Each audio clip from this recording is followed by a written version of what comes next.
오늘은 힘써 여호와를 알자라는 제목을 가지고 하나님 말씀 함께 나눌 텐데요. 예수님을 구주로 믿는 우리에게 삶의 목표가 있습니다. 그것은 다름이 아니라 십자가에서 드러난 하나님의 사랑을 모든 사람이 알게 하는 것입니다. 그러기 위해서는 내가 먼저 십자가의 사랑을 경험해야겠지요. 즉 하나님을 만나야 한다는 것입니다. 우리 귀한 성도님들에게 묻고 싶습니다. 우리 신산교회에 함께 예배드리는 우리 귀한 성도님들, 하나님을 만나셨습니까? 아멘 소리가 적는 거 보니까 많이 좀 아쉽습니다. 네, 한 번 더 물어볼까요? 하나님을 만나셨습니까? 네, 이쪽은 안 들리고 이번에 이쪽만 들리는 것 같습니다. 아무튼 저는 목사로서 우리 귀한 성도님들에게 소망은 딱 하나밖에 없습니다. 우리 귀한 분들이 그냥 맹목적으로 신앙생활하는 것이 아니라 하나님의 살아계심을 경험하고 하나님을 만나 온전히 하나님의 사람 변화되어서 하나님께서 부르시는 그날까지 예수님 잘 믿는 것, 이것을 위해서 제가 이 신한교회에 존재한다고 생각을 하거든요. 그럼에도 불구하고 아직까지도 하나님을 만나지 못한 분들이 있다면 저의 큰 책임이죠. 그래서 저는 기도해야 될 것 같습니다. 어떻게 하면, 어떻게 힘쓰면 하나님 만날 수 있는 귀한 도구가 될 수 있을까? 저는 고민해 보도록 하겠습니다. 아무쪼록 우리 귀한 성도님들 꼭 하나님을 만나셔야 합니다. 자, 그런데 하나님을 만나면 그것이 끝나는 것이냐? 아니라는 겁니다. 하나님을 만나는 것으로 끝나는 것이 아니라 우리를 만나주신 하나님이 어떤 분인지를 알아야 한다는 겁니다. 우리가 하나님을 믿는다고 이게 말은 하지만 하나님을 몰라도 너무나도 잘 모르는 것 같습니다. 오늘 우리는 이 모세와 하나님의 대화를 통해 하나님이 어떤 분이신지를 좀 알아가는 그런 시간이 되었으면 좋겠습니다. 자, 먼저 본문의 11절 말씀에 보면 11절, 12절 말씀은요, 모세가 하나님께서 너 이제 가라. 내가 너를 통해서 이스라엘 백성들을 애굽에서 건져내겠다. 이렇게 말씀을 하시죠. 그럴 때에 거절하는 내용이 담겨 있는 내용입니다. 그리고 난 다음에 이제 14절부터 쭉 보시면요, 이제 하나님께서 모세가 이제 이스라엘 장로들에게 가서 해야 할 말이 무엇인지를 알려주신 내용이 담겨 있고, 그리고 난 다음에 19절부터 22절 마지막 구절에 보면 출애굽의 과정을 미리 하나님께서 알려주신 내용으로 이렇게 구성되어 있습니다. 자, 먼저 모세 왜 거절하게 됐는지 그 이유를 보면 11절 보면 모세가 하나님께 아뢰되 내가 누구에게 바로에 가며 라고 말합니다. 그리고 난 다음에 이스라엘 자손을 애굽에서 인도하여 내릴까라고 얘기하죠. 바로에게 가며 하고 그 사이에 내가 누구이기에 이것이 생략이 되어 있습니다. 그러니까 11절 말씀을 우리가 이해하려면 내가 누구이기에 바로에게 갑니까? 내가 누구이기에 이스라엘 자손을 애굽에서 인도해 내겠습니까? 이렇게 묻고 있는 거예요. 그 말은 뭐예요? 나는 그럴 사람이 아닙니다. 그런 자격이 안 됩니다. 그런 능력이 없으니까 하나님 저한테 가라고 하지, 그런 말씀 하지 마십시오. 이런 얘기가 담겨 있는 거죠. 자, 11절에 내가 누구이기에 모세가 자기 자신을 몰라서 되묻는 걸까요? 아니죠. 자기 자신을 너무나도 잘 알고 있습니다. 자기 자신은 너무나도 보잘것없는 사람인 것을 모세는 잘 알고 있어요. 그러면서 하는 말이 뭐냐면 그런 자신이 어떻게 바로에게 맞설 수 있겠습니까? 라고 말하는 거죠. 어떻게 보면 이 모세의 말은요, 당연한 겁니다. 바로가 누굽니까? 강력한 애굽의 절대군주죠. 그에 비해 모세는 누구입니까? 애굽의 왕자였던 신분은 다 옛날의 이야기고 현재는 한낱 늙은 양측에 불과한 거죠. 모세 자신과 애굽 왕 바로와 비교해보면 무엇 하나 바로에게 비빌 만한 조건이 하나도 없다는 것을 모세 자신조차 알고 있다는 겁니다. 그렇기 때문에 모세의 이런 반응은요, 어쩌면 당연한 거예요. 그래서 하나님 저 안 돼요. 자격도 없고 조건도 안 되고 모든 것 다 안 되는데 어떻게 제가 바로에 서겠습니까? 라고 이렇게 얘기를 하는 거죠. 그러면서 하는 말이 내가 누구이기에 이스라엘 자손을 애굽에서 인도해냅니까?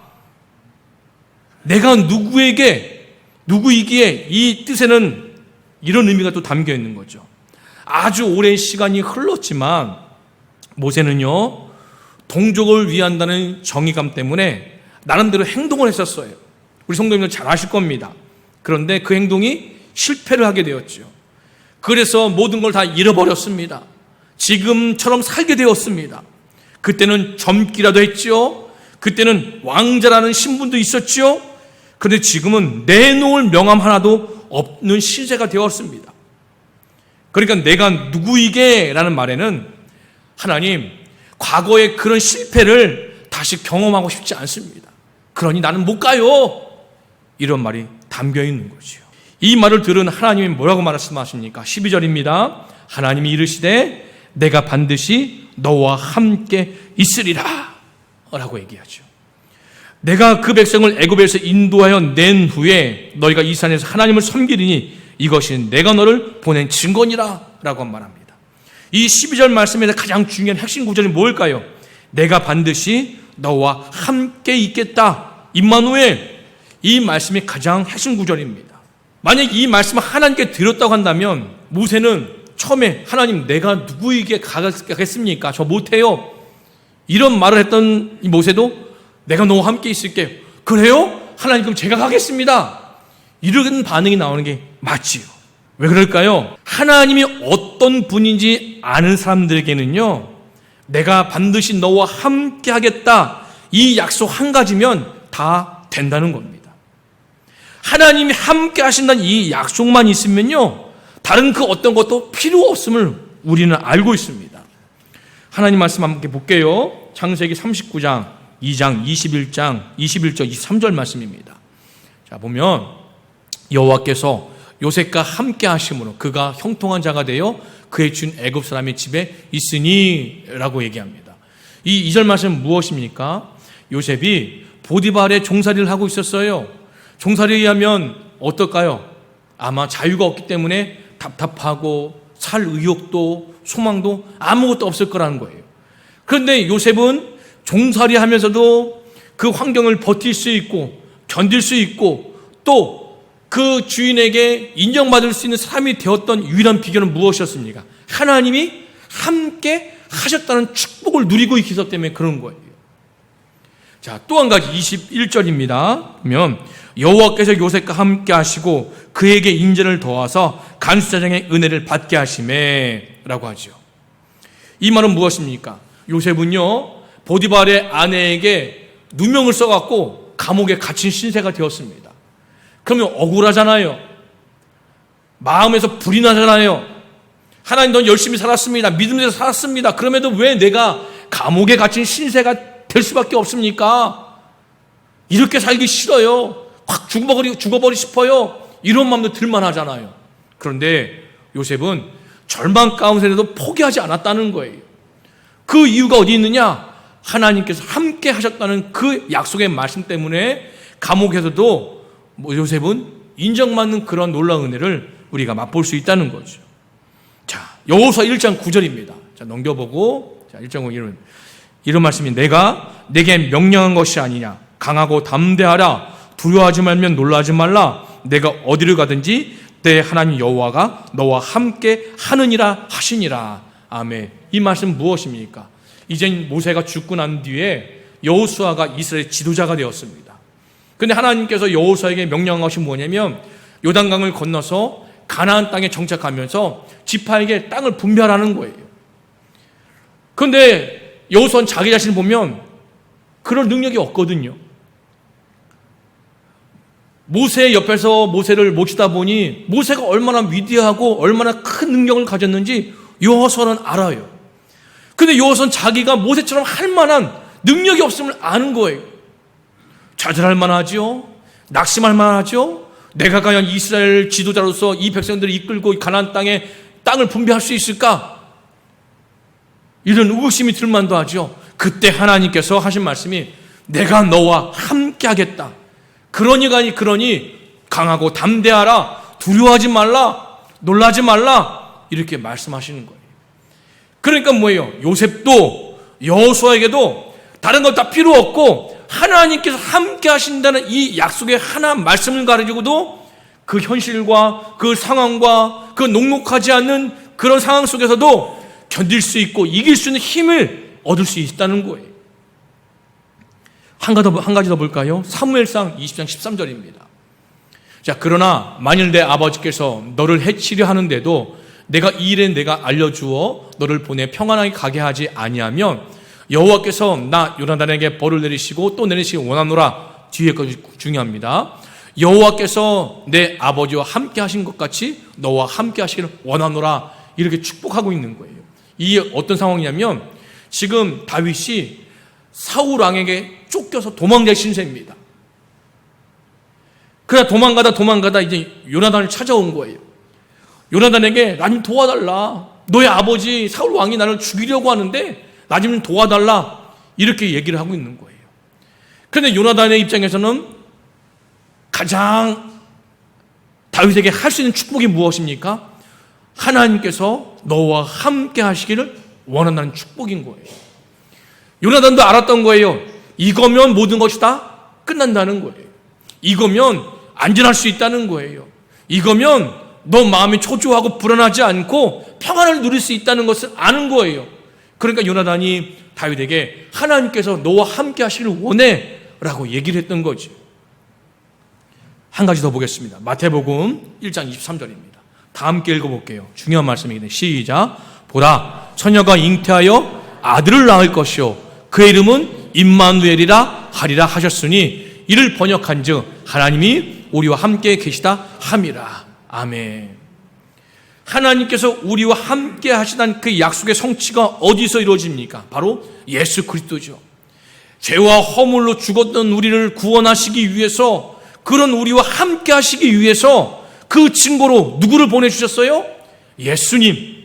다른 말로, 다른 이름으로 임마누엘, 하나님께서 우리와 함께 하시기 위해서 우리의 모습으로 이 땅에 오신 예수님, 그 예수님이 바로 우리와 함께 하신다는 증거의 약속이라는 겁니다. 하나님이 이런 분이라는 거예요. 그러면 하나님으로부터 모세야, 내가 너와 함께 할게. 그러면 내가 누구이기에 이런 마음을 다 떨쳐버리고, 알겠습니다 하나님, 하나님께서 나와 함께 하신다고 하니 제가 하나님 말씀에 순종해서 제가 애굽으로 가겠습니다. 나는 지금 보잘것없고 초라하고 바로가 비교해 볼 때 비빌 거 하나도 없고, 그리고 늙은 사람에 불과하지만 하나님께서 함께 하신다니 제가 가겠습니다. 이것이 맞는 반응이잖아요. 그런데 모세는요, 그렇게 대답 못했습니다. 왜 그럴까요?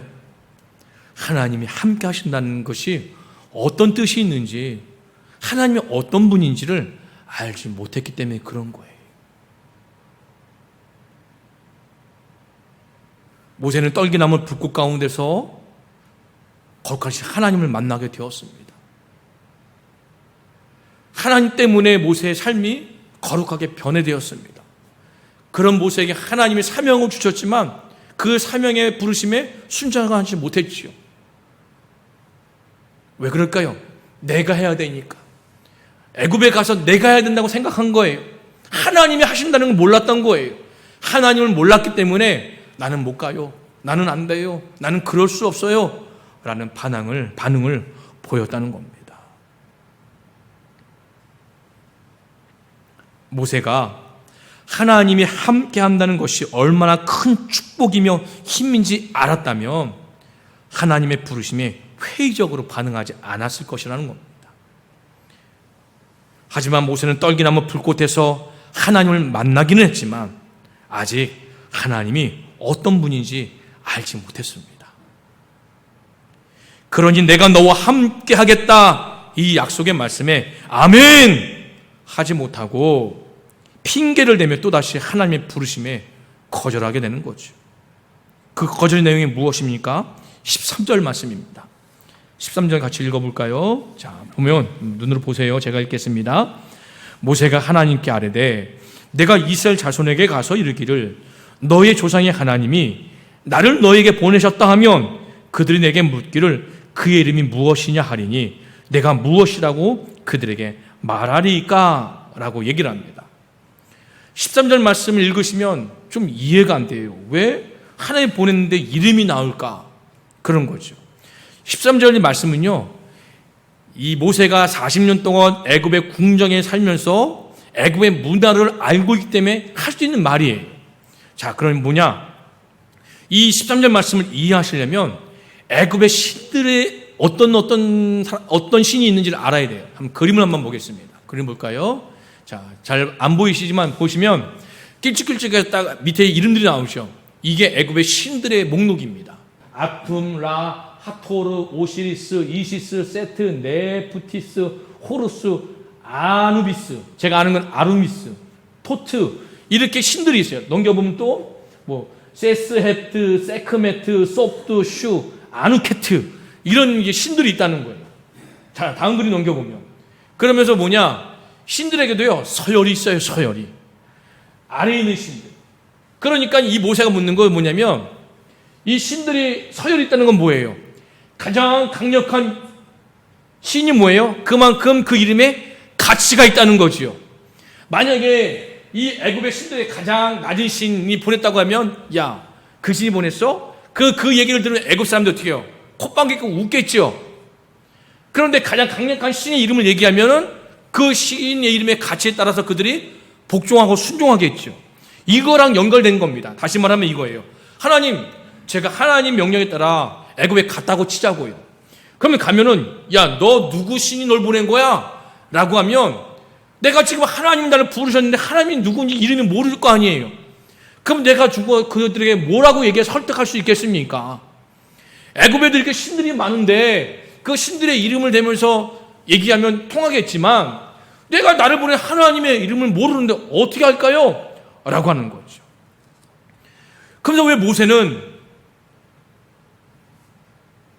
내가 너를 보내셨다라고 했을 때에 그 애굽에 있는 이스라엘 백성들이, 야, 너를 보낸 신의 이름이 무엇이냐? 라고 물을까? 왜 이런 하나님께 질문했을까? 고민해 보자는 거죠. 뭐 때문에 그래요? 왜 이름을 물을까요? 그 다름이 아닙니다. 가치, 이름값 때문에 그런 거예요. 이름값. 자, 우리 귀한 성도님들 한번 예를 하나 들어볼 거예요. 앞에 우리 TV가 하나 있어요.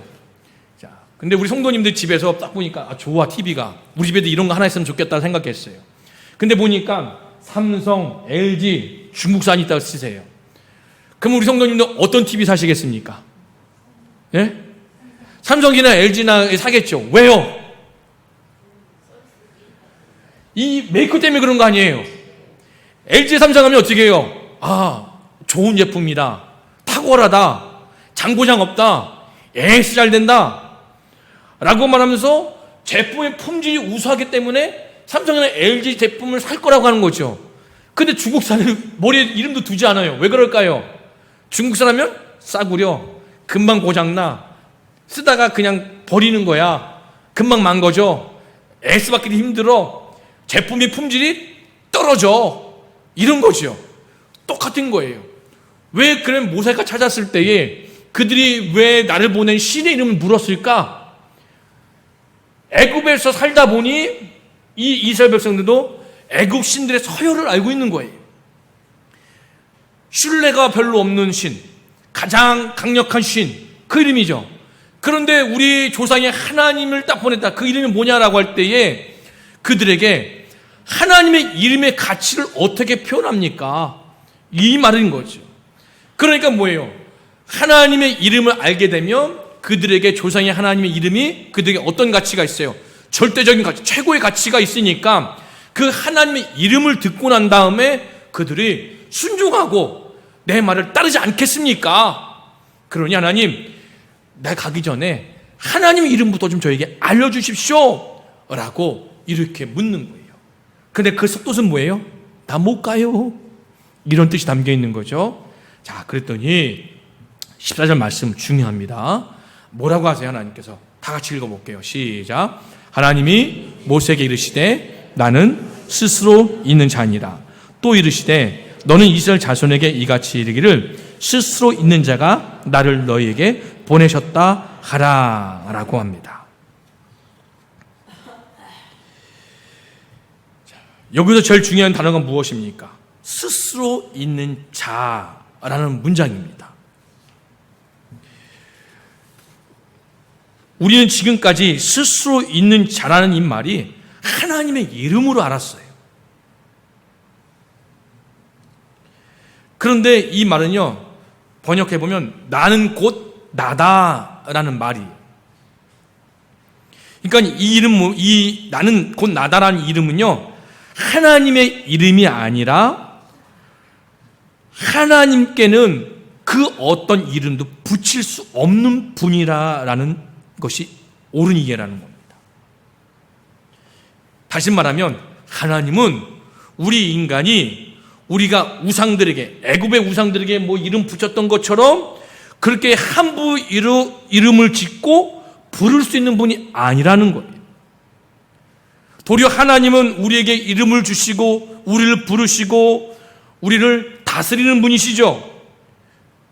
그런데 우리가 하나님을 이름을 부를 수 있는 분이 아니라는 거예요. 다시 말해 한마디로 표현하면 하나님은 넘사벽이다 라고 표현할 수 있는 거죠.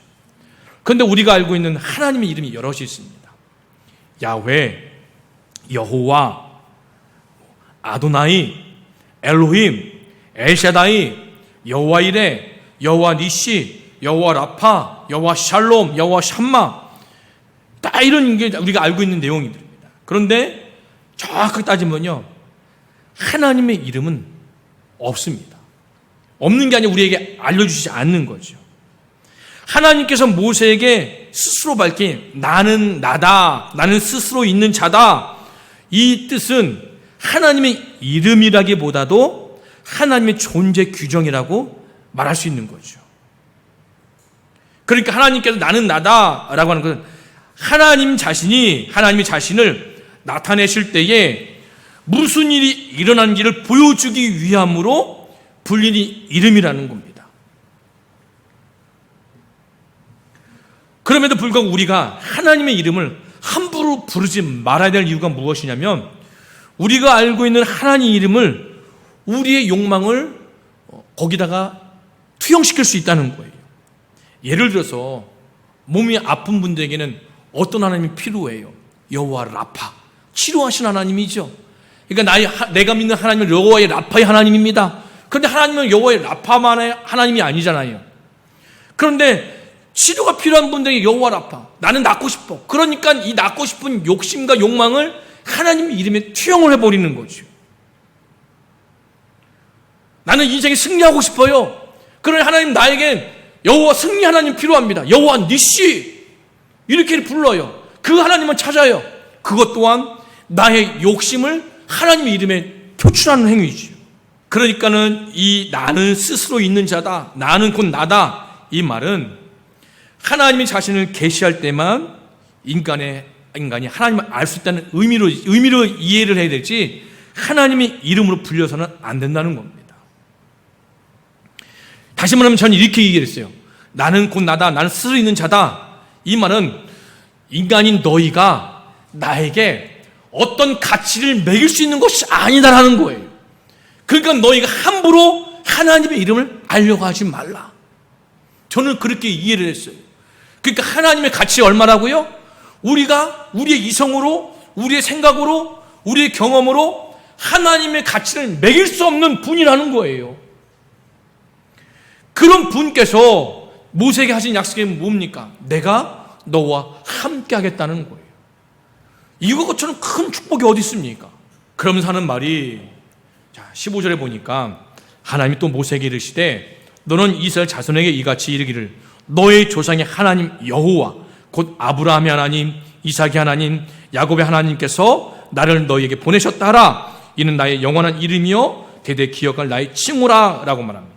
여기서 이름이나 여호와, 칭호라고 얘기를 합니다. 이 여호와의 뜻에는 뭐가 담겼느냐? 이것 또한 하나님의 정식 이름은 아니라는 거예요. 여호와, 이건 뭐냐면 아브라함의 하나님, 이삭의 하나님, 야곱의 하나님, 조상의 하나님 여호와 하면서 곧이란 말과 함께 아브라함의 하나님, 이삭의 하나님, 야곱의 하나님하고 나오죠. 그러니까 여호와라는 이름의 안에는 아브라함의 하나님, 이삭의 하나님, 야곱의 하나님의 뜻이 포함되어 있는 거예요. 그러면 이 하나님은 어떤 뜻이 있습니까? 아브라함을 부르시고 언약하시고 약속을 지키신 하나님, 이삭을 부르시고 야곱을 부르시고 약속하시고 언약하시고 그 지키시는 하나님. 그러니까 여호와란 이름 뜻이 뭐냐면 우리에게 언약하시고 그 언약을 약속을 지켜 행하시는 하나님의 의지, 그것이 담겨있는 것이 바로 여호와라는 것이요. 이것이 우리가 믿는 하나님이라는 겁니다. 그러니까는 하나님께서 모세를 부르신 이유는 다름이 아니라 아브라함과 이삭과 야곱에 하셨던 그 언약을 지키시고 행하시기 위해서 모세를 불러서 그들에게 모세를 통해서 이 약속을 지키시려고 하셨던 그 상황 속에 놓여 있는 거죠. 그래서 모세를 불렀는데 모세는 하나님을 만나기는 만났지만 하나님이 누군지 몰랐다는 거예요. 그러면서 하나님께서 하나씩 나는 이렇다라고 하면서 하나님이 스스로 계시하면서 하나님을 알도록 인도해 주셨다는 겁니다. 자, 그러면서 16절에는 또 이렇게 얘기를 하죠. 자, 16절 중간에 시간관계상 내가 너희를 돌보아 너희가 애굽에 당한 일을 내가 확실히 보았노라. 이 말씀 속에서 하나님은 어떤 분이십니까? 고통받는 사람들의 아픔과 함께 겪고 계신 하나님의 모습을 볼 수 있다는 거예요. 그러니까 오늘 이 본 말씀 속에 드러난 하나님은 어떤 분이십니까? 우리와 함께 하신 하나님. 또 하나님 어떤 분이세요? 우리가 우리의 이성으로 가치를 매길 수 없는 절대적인 하나님이라는 거예요. 그러니까 하나님들이 함부로 우리가 어떻게 해요? 이런 부를 수 없는 분이라는 거예요. 그리고 언제나 하나님은 언약하시고 그 약속을 지키시고, 그리고 창조를 다 해놓고 난 다음에 다 손떼고 지켜만 보시는 하나님이 아니라 언제든지 우리의 고통과 우리의 슬픔과 우리의 아픔에 찾아오셔서 그것을 함께 아플 때 같이 아파하시고 슬플 때 같이 슬퍼하시고 그리고 그 모든 것들을 해결해 주시려고 하는 하나님입니다 라는 것을 모세에게 보여주고 계시다는 겁니다. 우리가 믿는 하나님이 그런 분이시라는 거예요. 우리 귀한 성도님들, 하나님 만나셨죠? 만나는 것만 끝이 아니라는 겁니다. 그러면 오늘 본문에서 이런 하나님이 나오고 또 성경이 전체를 보면 우리가 믿는 하나님, 예수님이, 성령님이 어떤 분인지 성경에 기록되어 있어요. 그 하나님을 알아가면 알아갈수록 우리의 믿음은 견고해지고 튼튼해지는 거죠. 그럴 때 이제 하나님 앞에 구하는 것이 무엇이겠습니까? 하나님, 이것도 주시고 저것도 주시고 잘되게 도와주시고 성공해 주시고, 물론 이것도 기도해 줘야 됩니다. 그러나 이것보다도 정말 우리의 큰 축복이 무엇인지를 알게 되는 거죠. 아, 내가 하나님을 알고 보니 하나님께서 나와 함께 하신 이것이 그 무엇과도 바꿀 수 없는 내 인생의 가장 큰 축복이구나. 이거를 깨우쳐주기 위해서 하나님께서 모세에게 나는 이렇다 라고 하나님을 보여주고 계신다는 겁니다. 이것이 오늘의 본문의 말씀입니다. 우리 귀한 성도님들, 하나님의 이름에 내 욕심, 내가 이루고 싶은 소망들 투영하지 마시고, 그 하나님의 이름에 내가 원하는 가치를 매기려고 하지 마시고, 그저 그 하나님의 이름 앞에 순복하고 더 나아가 그 이름을 마음 깊이 새기면서 그 하나님 앞에, 하나님 나와 함께 해주세요, 그런 축복을 누리며 살게 도와주세요, 이렇게 기도하면서 한 주간 승리하신 귀한 분들 되기를 간절히 소망합니다.